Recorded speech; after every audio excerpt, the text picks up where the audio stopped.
Assalamu alaikum everyone. Welcome to Vocabgram. We learn English with easy lessons. In this lesson, we're going to learn these important three phrases. Much less, more so, in as much as it was requested by someone. I forgot his name. I'm sorry about that. But these phrases are important, so I'm gonna explain them. Okay, जी, let's begin. अच्छा, much less जो होता है ये कब हम इस्तेमाल करते हैं, ये इंपॉर्टेंट फ्रेजेस हैं, आपको ये राइटिंग में भी मिलेंगी, आप स्पोकन इंग्लिश में भी इनको इस्तेमाल करेंगे। लास्ट वन जो है, थर्ड वन जो है, उसके अलावा बताती हूँ मैं उसके बारे में भी। अच्छा, पहले इसको समझ लेते हैं। मच लेस हम यूज करते हैं जब हमने ये कहना होता है।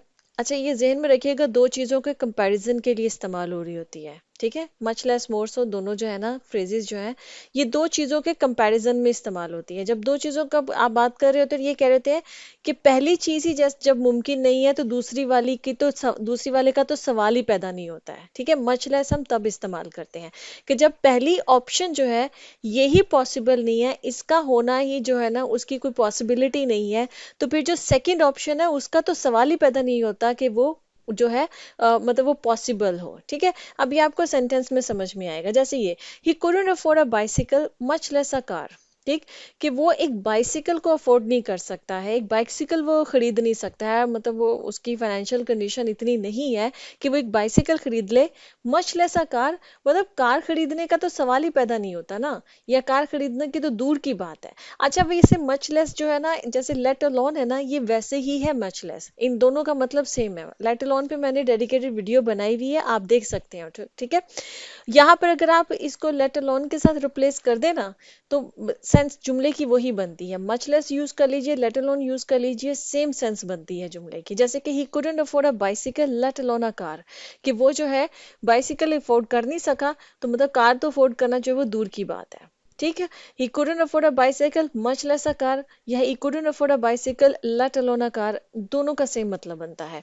अब जैसे ये है, I don't have time to call my friends much less visit them, मतलब कि मेरे पास इतना वक्त नहीं है, मैं इतना मसरूफ इंसान हूँ, मेरे पास इतना वक्त नहीं है कि मैं अपने दोस्तों को फोन कर सकूं, उनको कॉल कर सकूं, तो मतलब उनसे मिलने जाना तो दूर की बात है, उनको विजिट करना तो दूर की बात है, ठीक है। अब यहाँ पर भी आप लेट अलोन कह देंगे तो बात वही है, लेट अलोन विजिट देम, ठीक है, कि मतलब दूर की बात है या इस चीज का सवाल ही पैदा नहीं होता। एक्चुअली ये जो सेंस बनती है ना कि पहली ऑप्शन जो है वही होना जो है इस वक्त नामुमकिन है, तो सेकंड वाली ऑप्शन तो बहुत ही दूर की बात है, उसका तो सवाल ही पैदा नहीं होता है, ठीक है। ये इस तरह के सेंस में हम मच लेस को इस्तेमाल करते हैं। एक और सेंटेंस देख लेते हैं, जैसे कि the child couldn't tie his shoes much less run a marathon, कि वो जो बच्चा है, कोई छोटा बच्चा है कोई, तो उसके बारे में बात आ रही है, वो तो मैराथन में भागा, तो क्योंकि भाई वो तो अपना जूता नहीं बांध सकता, अभी तो उसमें उसको इतनी होश नहीं है कि वो अपना जूता खुद बांध सके, तो वो मतलब मैराथन भागना जो है वो उसमें रन करना जो है वो तो दूर की बात है, उसका तो सवाल ही पैदा नहीं होता, ठीक। तो मच लेस हम इसी तरह से इस्तेमाल करते हैं, और समझ लीजिए मच लेस और लेट अलोन मुझे तो कोई इनमें कोई खास डिफरेंस जो है वो अभी तक समझ में नहीं आया, ठीक है। मुझे तो सेम लगती हैं दोनों। अब आ जाते हैं जी सेकंड पे। सेकंड हमारी जो फ्रेज है वो है मोर सो। मोर सो हम यूज करते हैं जब हमने ये कहना, तो इसमें भी दो चीजों की ऑप्शन, दो चीजों के बारे में बात हो रही थी, दो चीजों का कंपैरिजन होता है। अब यहाँ पर जो है ना मच लेस से मुख्तलिफ है इसका मीनिंग मोर सो का। उसमें ये कह रहे होते हैं कि पहली चीज जो जो पहली ऑप्शन है वो तो अच्छी है ही है, लेकिन जो सेकंड ऑप्शन है ना वो पहली वाली से भी ज्यादा अच्छी है। अब ये जहन में रख लीजिए, ठीक है।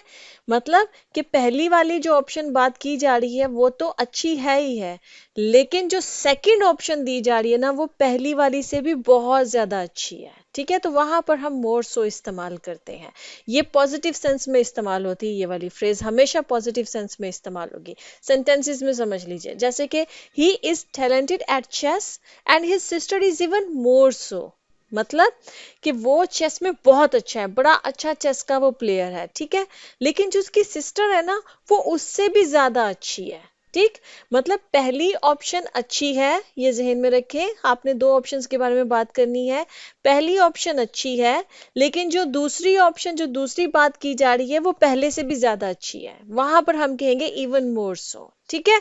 अब जैसे एक और सेंटेंस देख लेते हैं, he is she is an excellent cook, वो बहुत अच्छा खाना बनाती है, but her desserts are even more so, लेकिन जो मीठे हैं ना उसके वो तो और ही ज्यादा अच्छे हैं। मतलब सारा ही खाना, वो बड़ी अच्छी कुक है, वो सारा खाना बहुत अच्छा बनाती है, लेकिन जो डिजर्ट्स हैं, जो मीठा होता है, वो तो वो बहुत ही ज्यादा अच्छा बनाती है, ठीक है, इवन मोर सो जो है ना, इसका मतलब हो गया कि बहुत ही ज्यादा अच्छा, पहली ऑप्शन से भी ज्यादा अच्छा। आप जैसे एक और सेंटेंस देख लेते हैं, द वेदर वॉज कोल्ड, मतलब जो मौसम है वो ठंडा था, and the night was even more so, लेकिन रात उससे भी ज्यादा ठंडी थी। मतलब बताया जा रहा है कि भाई सुबह मौसम जो था ना वो काफी ठंडा था, कोल्ड था, लेकिन रात जो थी ना वो सुबह से भी ज्यादा ठंडी थी। ठीक है, तो वेदर वॉज कोल्ड, मौसम ठंडा था, and the night was even more so, और रात को तो बहुत ही ज्यादा ठंडी, मतलब दिन से भी ज्यादा ठंडी, कहने का मतलब ये है। ठीक है, तो जब ज्यादा कहना होता है कि पहली ऑप्शन से दूसरी ऑप्शन ज्यादा है, तो वहां पर हम जो है वो मोर सो का इस्तेमाल करते हैं, स्टेटमेंट का इस्तेमाल करते हैं। ठीक है, अब आ जाते हैं जी हम अपनी थर्ड जो फ्रेज है उसके ऊपर, स्टेटमेंट बोल रही हूँ, स्टेटमेंट नहीं ये फ्रेजेस है। अच्छा, जैसे इन एज मच एज, इस फ्रेज को ज़हन में रख लीजिएगा, ये राइटिंग में इस्तेमाल होती है, और वो भी फॉर्मल वाली राइटिंग में, बहुत ज़्यादा जो फॉर्मल राइटिंग होती है ना, ये वहाँ पर आपको मिलेगी। इसका इतना कॉमन इस्तेमाल नहीं होता है, मैंने इतना कॉमन इसको नहीं सुना है, स्पोकन इंग्लिश में तो कोई भी इसको इस्तेमाल नहीं करता, मैंने तो आज तक नहीं सुना है। ठीक है, ये फॉर्मल है, और ये फॉर्मल राइटिंग में ही ज़्यादातर इस्तेमाल होती है। ठीक, अच्छा, इस फ्रेज को हम यूज़ करते हैं जब हमने किसी बात की वजह बतानी होती है, कुछ हुआ और वो क्यों हुआ, जब उसकी वजह बतानी है कि भाई ये क्यों हुआ, जैसे हम बिकॉज को इस्तेमाल करते हैं ना, क्योंकि ये हुआ बिकॉज, आगे फिर उसकी रीजन बताते हैं, करते हैं ना ऐसे ऐसे जो सिंपल सेंटेंस।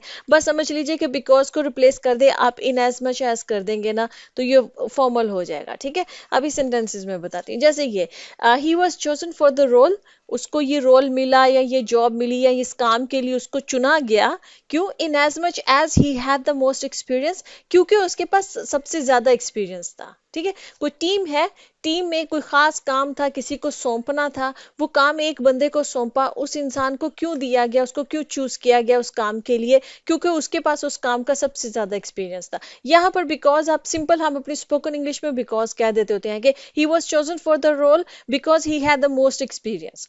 ठीक है, अब उसको जो है उसके लिए ये जो एडवांस किस्म की फ्रेज है जो राइटिंग में इस्तेमाल, तो इन एज मच एज जो है वो उसको इस्तेमाल किया गया है, मतलब समझ लीजिए इसको बिकॉज के साथ, इसको जब समझ लीजिए कि आम हम जुबान में बिकॉज जैसे बोलते हैं ना स्पोकन इंग्लिश में, वैसे ये फॉर्मल राइटिंग में इन एज मच एज जो है वो बिकॉज को रिप्लेस कर देता है, क्योंकि उसके पास सबसे ज्यादा एक्सपीरियंस था, इसलिए उसको इस रोल के लिए चुना गया। ये सिंपल सा इसका मतलब है।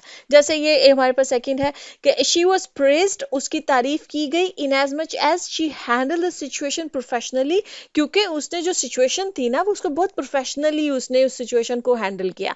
कोई भी मतलब वर्क प्लेस के ऊपर कोई मसला हुआ और उस मसले को उसने बहुत प्रोफेशनल तरीके से, बड़े अच्छे तरीके से उसने हैंडल किया, इस वजह से उसकी जो है वो बहुत ज्यादा तारीफ हुई। ठीक है, सब जितने भी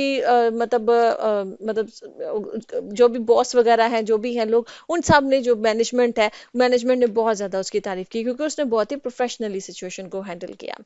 जैसे हमारा सेकंड सेंटेंस है, she he will be excused in as much as he provides a valid reason, मतलब उसको माफी मिल जाएगी, वो एक्सक्यूज कर दिया जाएगा, कोई गलती की उसने, उसकी वजह से अब कह रहे हैं कि उसको माफी मिल जाएगी, उसको एक्सक्यूज कर दिया जाएगा, इन एज मच एज, क्योंकि because he provides a valid reason, क्योंकि उसने अपनी उस गलती की ना एक बड़ी माकूल किस्म की जो रीजन है वो चूंकि उसने प्रोवाइड की है, उसने बताया कि भी उससे ये गलती क्यों हुई है, तो इस वजह से जो है वो उसको माफ कर दिया जाएगा।